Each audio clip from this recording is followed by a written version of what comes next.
اینجا باغ ایرانی از باغ‌های قدیمی محله ونک در منطقه 3 تهران که 3.5 هکتار مساحت داره و بیشتر فضای اونو فضای سبز در بر گرفته. تو این باغ درختان 150 ساله تا 250 ساله که از عهد قاجار به جا موندن توجه شما رو به خودشون جلب میکنن. درختایی مثل چنار، سرو، نارون، زبان گنجش، عقاقیا و درختان تازه کاشتی از جمله گردو، توت، انار و خرمالو. باغ ایرانی در واقع متعلق به یکی از خاندان‌های معروف دوره قاجار بود و بخشی از باغ مصروفی است که دیوار به دیوار شمالی آن ساختمان‌ها و دیوارهای گلی باغ قدیمی دیده می‌شد. این مجموعه باغ و عمارت برای میرزا حسن خان مصروفی المالک و شکر خانم بود که خانواده اون از خانواده‌های مهم سیاسی در تاریخ ایران بود که مالک بیشتر زمین‌های ده ونک بودند. اما دیدنی ترین بخش باغ ایرانی لاله‌های رنگارنگ هستند که هر سال از اواخر فروردین ماه تا اواخر اردیبهشت ماه در این باغ چشم‌نوازی و دلبری می‌کنند که در واقع اصلی‌ترین دلیل بازدید کنندگان از این باغ است. علاوه بر لاله‌های بومی ایران، لاله‌های مختلف دیگه از جمله لاله‌های بومی نواحی جنوب اروپا، شمال آفریقا، آناتولی و شمال غربی چین در این باغ به چشم می‌خورند. بازدید و گذراندن اوقات فراغت در این باغ در تمامی ساعات روز به خصوص ساعات عصر لذت فراوان دارد. موقعیت باغ ایرانی هم در تهران منطقه 3 خیابان شیخ بهای شمالی 20 متری پیروزان کوچه شهید صابری قرار دارد. اگر از این دسته ویدیو خوشتون میاد سابسکرایب کنید و زنگوله رو روشن کنید تا وقتی ویدیو بعدی منتشر شد مطلع بشید. اگه سوالی یا نظری داشتید تو کامنت ها بهم بگید. ممنون که همراه من هستید. لایکتون.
Ja,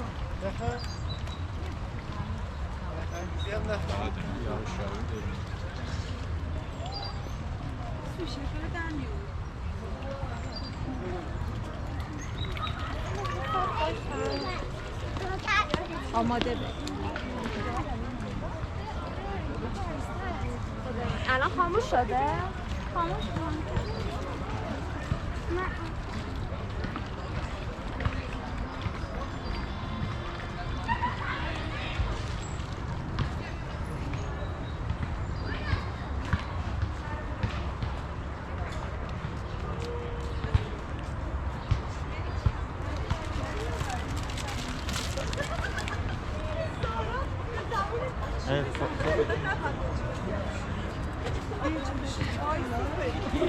خلوت میشه اینا حرکت میکنه. ببین بیاین اینجا از این زاویه وایسا اونا رو ببین.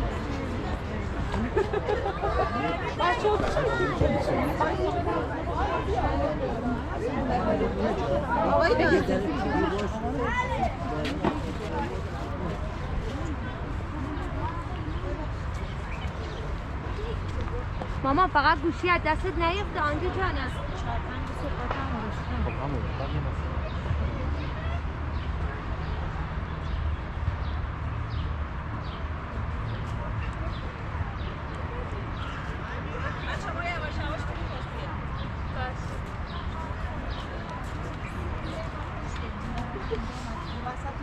اینجا اینجا اون نیست دیگه نه.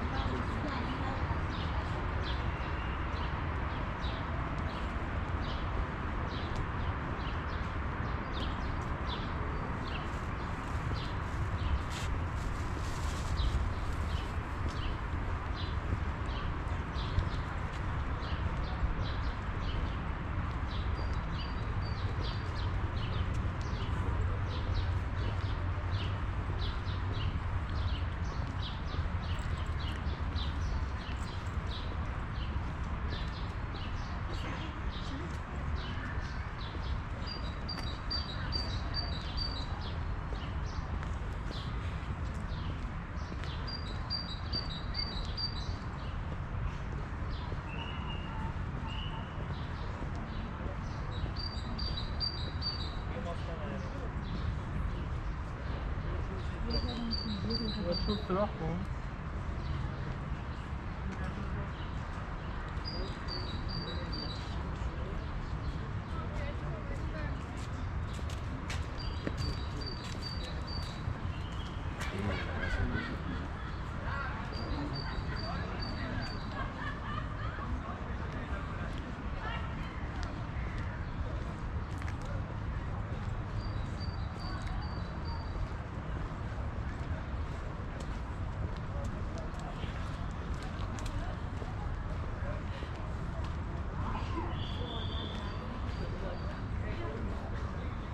یه ها که آدم دیگه رسیدی ای وای حالا کجا برم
گربه